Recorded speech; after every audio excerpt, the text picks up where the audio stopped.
Hello, my lovely ladies, and welcome back to a brand new video. My name is Urania. I'm a feminine mindset coach. In today's video, I'm going to walk you through how you can process your emotions, why they are so important, and also I will give you some more information on why we block our emotions. So let's get into today's video. Where our masculine is doing, our feminine is being. So if you want to start connecting more to your feminine, you will start feeling more. Because with being, we are feeling. There is no feminine energy without emotions and without feeling. But this is the thing. Many of us don't want to connect fully to our emotions because that means that besides the positive and happy emotions, we also have to connect to the emotions that are not so nice, that feel more heavy, and they can feel more negative. We say yes to joy, fun, and excitement, but we refuse to dive into the emotions of hurt, anger, resentment, or jealousy. But as humans, we have this full range of emotions, from the feel-good ones to the ones that don't feel so good. To feel fully alive and to truly reconnect with yourself, you will need to start to feel the whole spectrum of your emotions, from the happy ones to the ones that might not feel so happy. Why do we even suppress our feelings and emotions? As women, many of us were taught since we were little girls that feeling all of our emotions is not safe. It could be that we were told to not be so sensitive, or that we had to be good girls that don't cause any fuss and don't cry, or maybe when we got angry, we got ashamed for it, or when we felt hurt or sad, there was no one to validate it. That was teaching us that all of those negative emotions were not safe because they were not accepted. So what we learned from that subconsciously, so below the surface, the program that we are running on is that if I show how I feel, I won't be loved, I won't be safe, and I won't be accepted. So what do? We bury those emotions. Society is actually reinforcing this. As women, we are expected to be calm, nurturing, and to be pleasant. But when it comes to men, it's actually okay for them to be more assertive, to be more hard, or even to be angry. People don't really look at it crazy. And that means for us that emotions such as anger, grief, deep desire are pushed away. The problem is that if we suppress our emotions, they don't just go away, they get stored in our body. And they can show up later in our lives as stress, anxiety, mood swings, or even physical illness. So, what happens when we are disconnected from our emotions? When we disconnect from our emotions, we disconnect from ourselves. And I often hear women say, I want to feel feminine. I want to feel like myself again. And when I hear that, I immediately understand that woman is disconnected from herself. Because if you want to feel like yourself again, that means that right now you are not being connected to your authentic self. And this might feel in your body like feeling numb. Things are just going on autopilot. I hear this one a lot. Or you can't truly enjoy happiness or be grateful for what you have because you're not present in the moment. Parts of you are literally shut down. And physically, your body is also carrying this weight.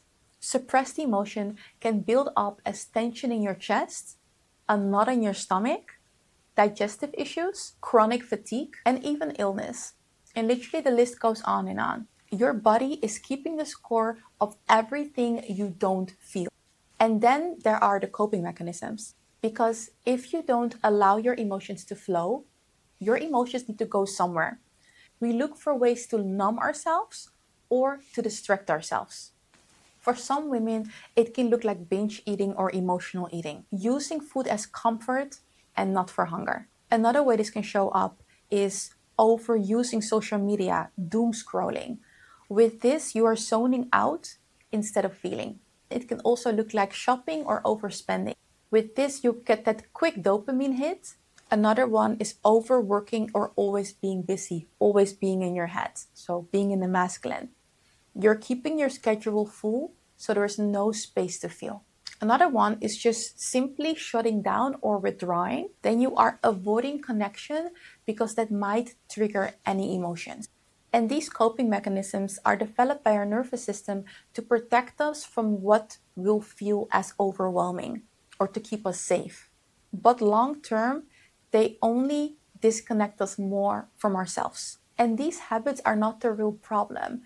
These are just the signals. Signals that are screaming at you and telling you that your emotions want to be felt. But the more you disconnect, the more your coping patterns are taking over. And the further you are drifting away from your authentic self. But what happens when we start to reconnect?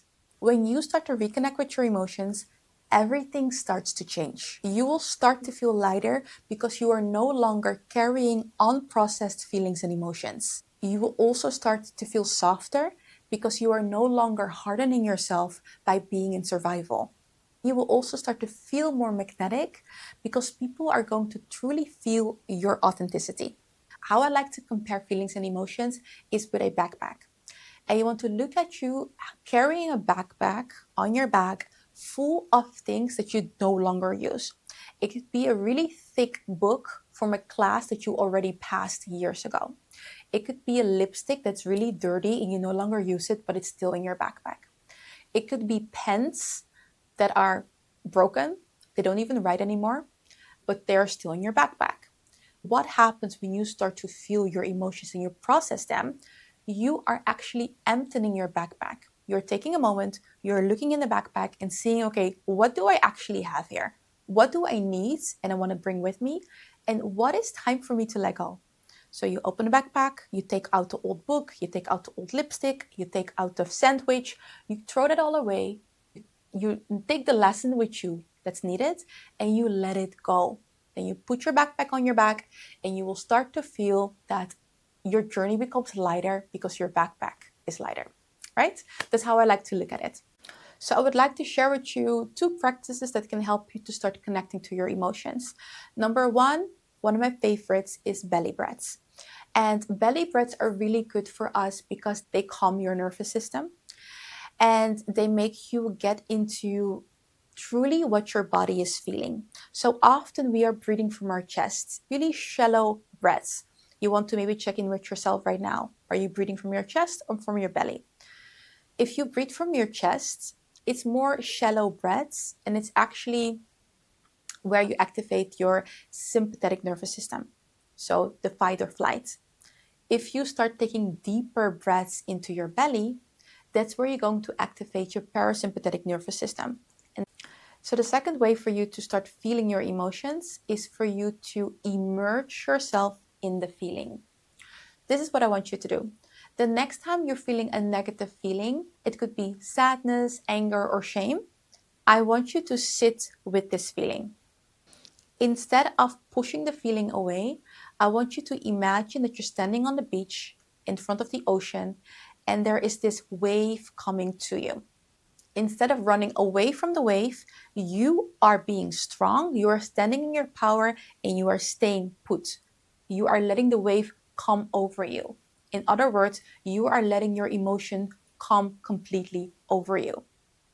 Just let the wave wash over you and let the emotion move through your body completely. The key is to let the emotion be without judgment. Don't tell yourself a story and get stuck in that story, such as, he did this to me. They don't like me. I am never going to be happy. This always happens to me. Processing your feelings and emotions is not about the story. It's all about letting yourself feel and experience these raw sensations in your body. And at one point, you will feel it begin to shift, just like the wave. At one point, the wave is gone. Maybe the heaviness is softening, or maybe the tightness is loosening. And that is your body releasing it. And then the next feeling will come. And you can do the exact same process. You let it wash over you. You observe the emotion until it shifts, until you can let it go. And that, my lovely ladies, is how you process your emotions. Not by fighting them, but by allowing them. So something also I think is really good to do, especially if you're doing this particular process for the first time. I think the belly breaths can be done anywhere, even on your commute. But this one, the you immersing yourself in your emotions, I suggest that you do it when you're by yourself and also have a journal with you. So go through the process And when you're done, take out your journal and write out what were the feelings and emotions you were going through. What were you feeling? Why were you feeling this? Even write down your triggers. What happened? What awakened the emotion in you? I think this is a beautiful way for you to also start the reconnection with yourself. And when you start to do this process, and when you start to allow your feelings and emotions to be, you stop living in survival and you shift more into your feminine softness. You will start feeling softer, lighter, and more connected to your feminine energy. So, ladies, I have a question for you. Do you find it easy or do you find it difficult to sit with your emotions? And why is that? Please let me know in the comment section below. For me, when I started doing this, I did think it was quite difficult or challenging for me, especially feelings around shame or feelings around resentment. I had my issues with that. But by going through it, the more I did it, the easier it became. So let me know in the comment section below, is it easy for you to sit with your emotions or not? If you're ready to go deeper and you really want to start releasing those blocked emotions, then I think the Feminine Reset is a perfect program for you. Currently, I'm having the waitlist open, so you can sign up for the waitlist and I will send you an email when the program is open again. But you can already start with these practices that I'm sharing with you in this video. Ladies, thank you so much for watching. Give the video a thumbs up. Let me know in the comment section below what your favorite part was. And I am very excited to see you again in my next video.